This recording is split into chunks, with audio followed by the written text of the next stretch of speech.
Hi, hi everybody. Welcome to our Wolf Tracks podcast.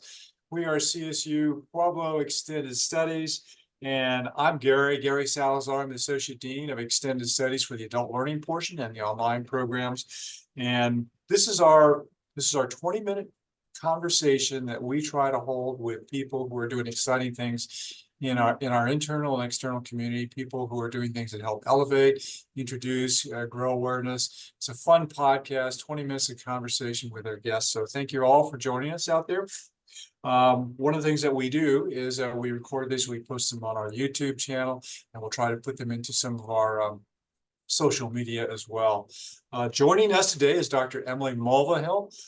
She is from CSU Pueblo School of Education, where she serves as an assistant professor of education, and she oversees the topic of our choice today, the Principal Licensure Certificate Program. Well, that's a mouthful, Emily. So that's what we're going to be talking about today. It's a really cool initiative, and we have the person here to talk with us. Welcome, Emily. Thank you for joining us today. We always begin by asking our guests to say something about their background and kind of their role here at CSU Pueblo. Would you get us started, please? Yes, thank you so much, Dean Salazar. Gary, it's such a pleasure to be here and speak about this exciting program. We're actually into year 2 now of the Principal Licensure track and certificate program through the School of Education. So I'm just thrilled to share more today. A little bit about me, as Gary said, I am an assistant professor of education in the School of Education at CSU Pueblo. I started my career as a K-5 educator, mostly in the upper elementary grades. Then eventually transitioned to high school, which was 7th to 12th grade English at the secondary level. Did some admin work, was fortunate enough to kind of get my foot in the door with an assistant principalship, and never thought I would go the administrative route, but loved it. And then had some time as an AP, moved into a principalship in a brick and mortar setting, went back to being an assistant principal in an online and hybrid setting. So I've sort of done it all in different models, and worked on finishing my doctoral degree with the eye on the prize of moving into higher education ultimately. It came a little bit sooner as an opportunity than I thought it would, but it's been such an amazing journey to help start this program, kind of build it to what it's become in the second year, and I'm excited to see where it goes. So thrilled to be here today. Wow, that's a terrific story. What a great background too to prepare you for this. I mean, it's like it's just charmed you going down that right path, and here you are in higher education and doing something that you've started and followed with. Congratulations. I don't think a lot of people have that kind of luck. We all kind of like, I'll jump around over here, I'll go over there, figure out what works. It's like those bumpers on that bowling lane. Yeah. You know, You my mom calls it, Gary, she says, follow the breadcrumbs.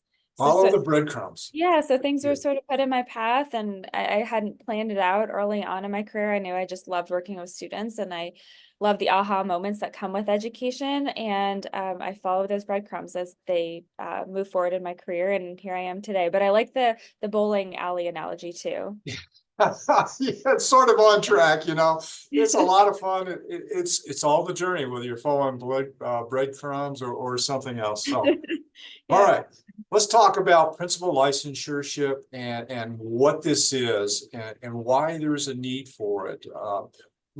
Can you describe it a little bit more in detail for those who are going, what does this mean? What is that principal licensure? Yeah. And so when you're interested in becoming a school leader in the state of Colorado and pretty much anywhere around the country, if you work in the public school system, you are required to have a license. And so if you start out as a teacher and you have a teaching license, that's great, but there's additional training to complete in order to move toward that licensure. So for individuals who are interested in attaining the school leadership license, we call it the principal license for short, they would take a series of courses with us through the School of Education. And once those courses are complete, they're then eligible to take an internship with us, 6 credits of internship, 120 hours, an actual site where they are doing the day-to-day work of observing a principal and engaging in activities around school leadership. Once the school component and the courses are complete, and then once the internship is complete, the principal licensure track is considered then also complete. And at that point, if the student is interested in applying for state licensure, They work with CDE to make sure they meet all the requirements, and that does require a few years of teaching experience, a praxis exam, which is a state exam that is supported through CDE to make sure that principals are prepared with all the content knowledge they need. And if they have all of the things that CDE or the Colorado Department of Education requires, along with our internship and the coursework they completed at CSU through the Principal Licensure track, they're then eligible to apply for a K-12 principal license. So they're actually able to be a principal or assistant principal, a school dean at any sort of level from kindergarten all the way through 12th grade. And we say principal license, but I like to use the term school leader kind of interchangeably too, because there are a lot of positions in public and private sectors that require this license. It's not just strictly principal jobs. That's often the goal for a lot of my students, but some will start as deans, as I mentioned, or they might be an assistant principal, or they might work at the district level. And then at that level, they're potentially working in a curriculum office or under a different director title. So there are a lot of different options with this license. I actually have a student this semester who has been wonderful and doesn't want to work in K-12, actually has his eyes set on higher education. So we were able to take his internship experience and sort of mold it to what he's interested in. He's doing an internship at CSU actually, with the athletic department, and he is engaging in activities that will allow him to be a leader at the higher education level. So there's a lot of flexibility, which is great. Oh, that's great. That's great. So let me recap a little bit here. This is a program offered here at CSU Pueblo that involves courses and an internship. And then the internship involves an actual, you work with somebody out in the community in one of the schools. But when you are all done with that, you still need to make an application to the Colorado Department of Education, meet some other requirements. Is that right?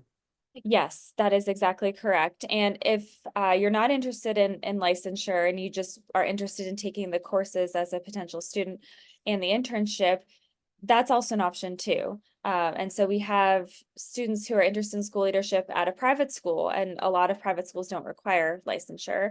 So they may just take the courses with us and eventually get to the state application if they're interested. But we are set up, as you said, Gary, as a program that supports public school K-12 principal licensure if everything is successfully completed within the CSU program, and then the students are able to complete the requirements through CDE and apply for that license. Okay, cool. So I understand that. And the courses that are offered, are they on campus? Are they residential? Are they online?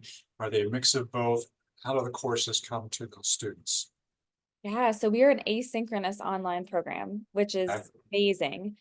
Most of my students currently are from the state of Colorado, but I'm excited for the day that we expand and have the opportunity to work with students outside of the state of Colorado, because that's definitely an option. The sky's the limit, since we are offering a program that is online and does not have a required meeting time. I do offer some optional synchronous sessions. Of course, I have online office hours. I have a physical office at CSU Pueblo's campus as well, and I'm on campus quite a bit. So that option for students who are local, they can come and see me. We can meet, have lunch together. So it's kind of the best of both worlds.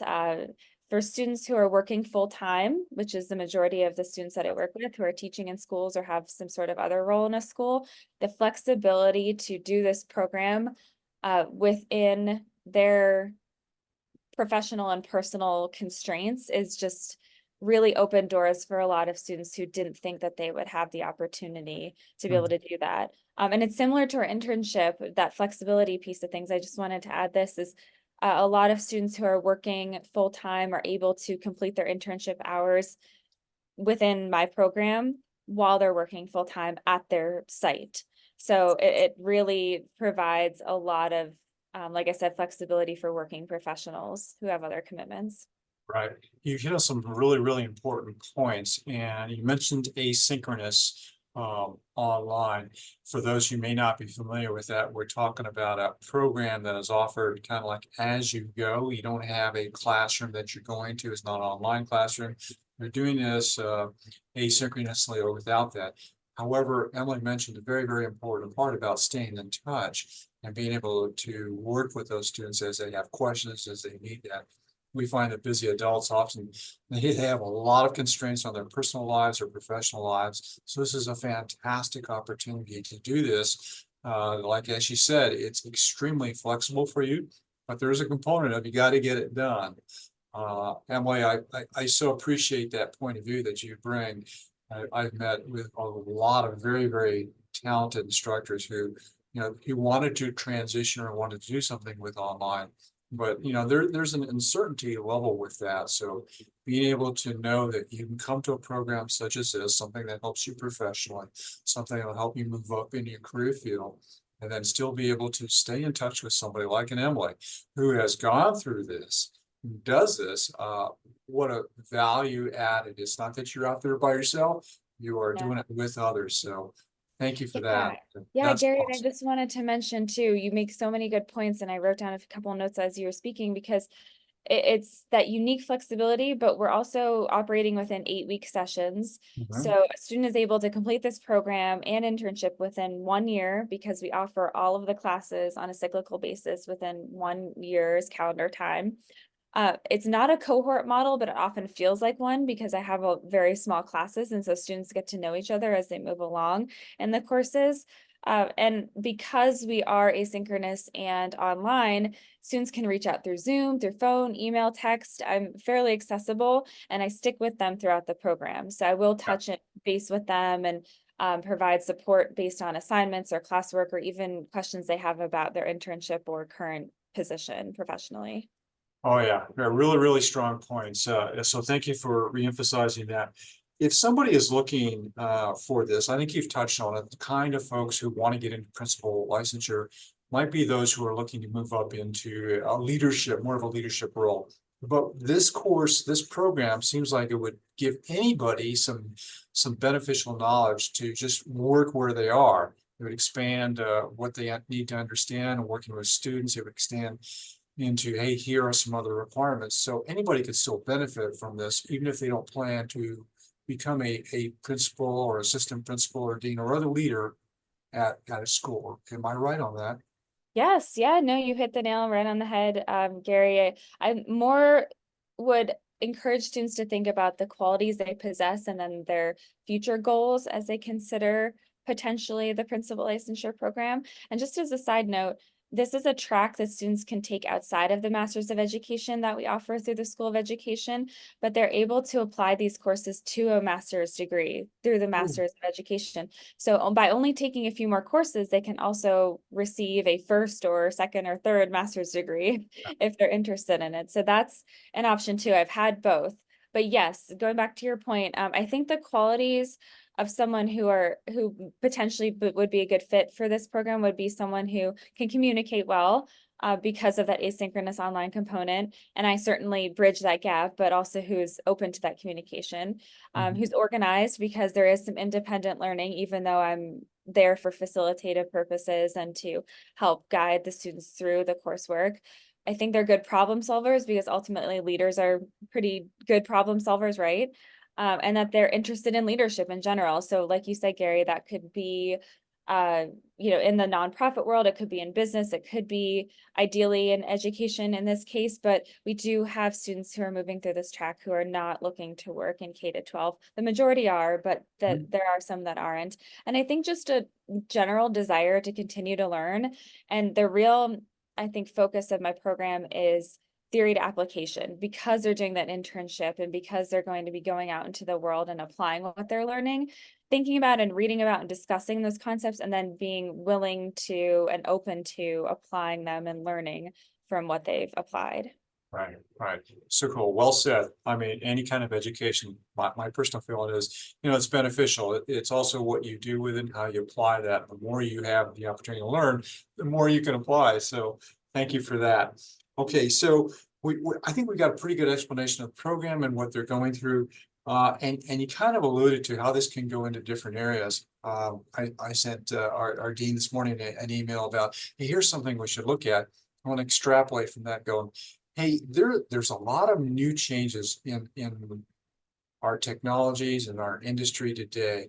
So you started this program 2 years ago, right? This is now the second year. Yep, we started a year ago last fall. Okay, okay. So Mhm. things will change. New techniques will come in, new technologies will come in.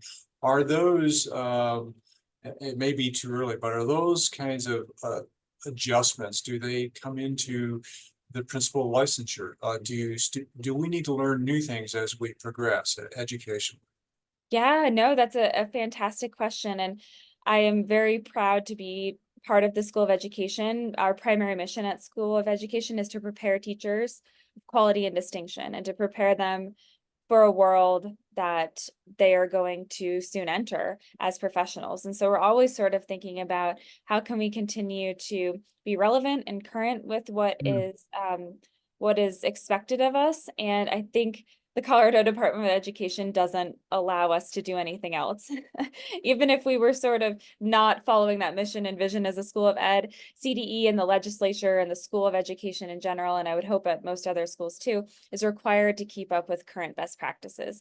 So an example of that would be this year at CDE, there are some new standards that are being released and being implemented this upcoming fall, so fall 2024.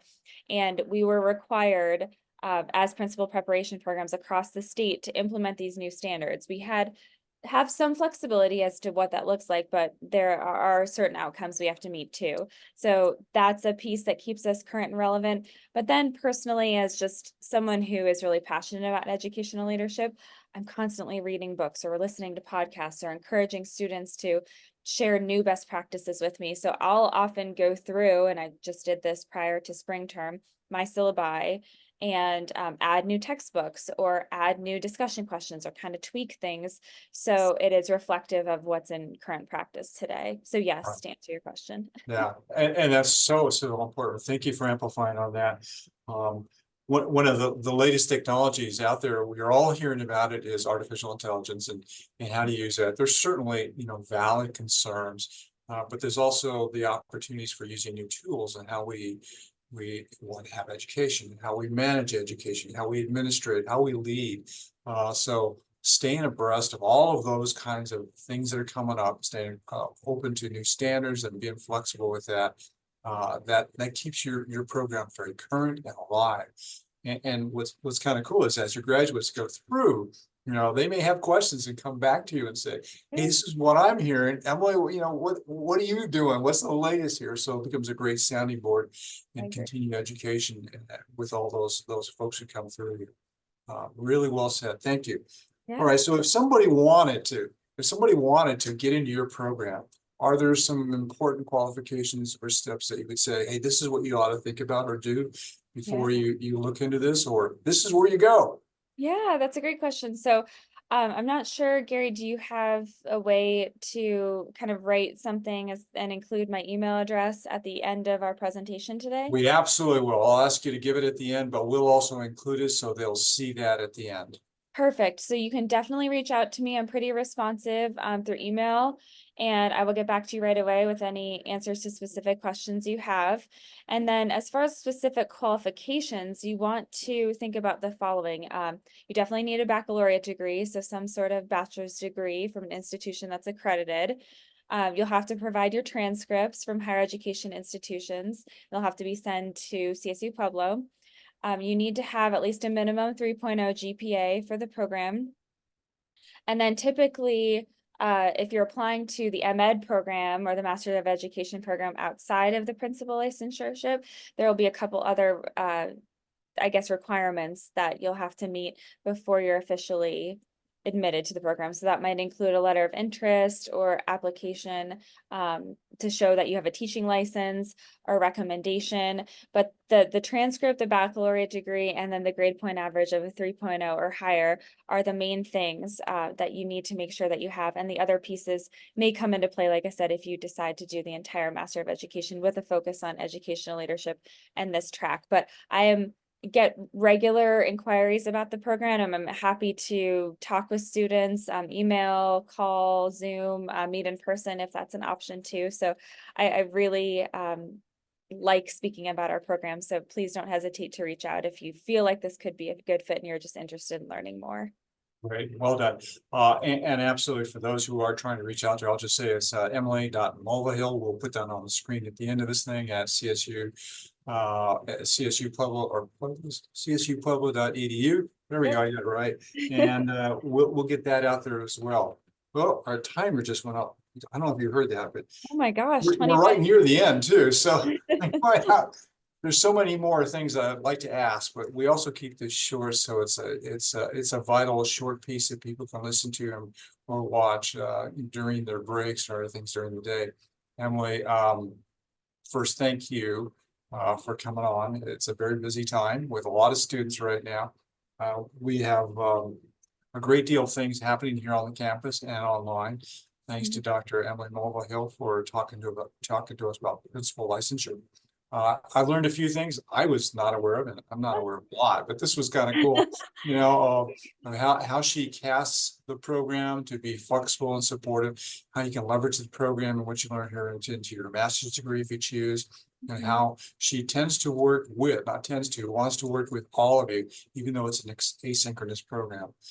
So really vital components to any working adults out there in the field or thinking of getting into the field, that we want to make this as flexible and affordable and convenient to those working adults that are out there, so you can progress with your life choices when it works for you. And that's what we do here at CSU Pueblo online in extended studies. The programs are vital. They're important. We work with our communities on them. We have a lot of degrees and opportunities. I hope you'll check us out. csupueblo.edu is the website, or if you need to, you can call us at 719-549-2100. All of this is wonderful. Emily, once again, thank you for joining us today.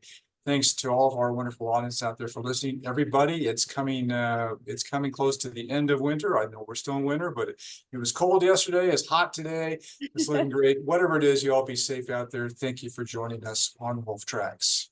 Thank you, Gary. Right, hang on, don't go on.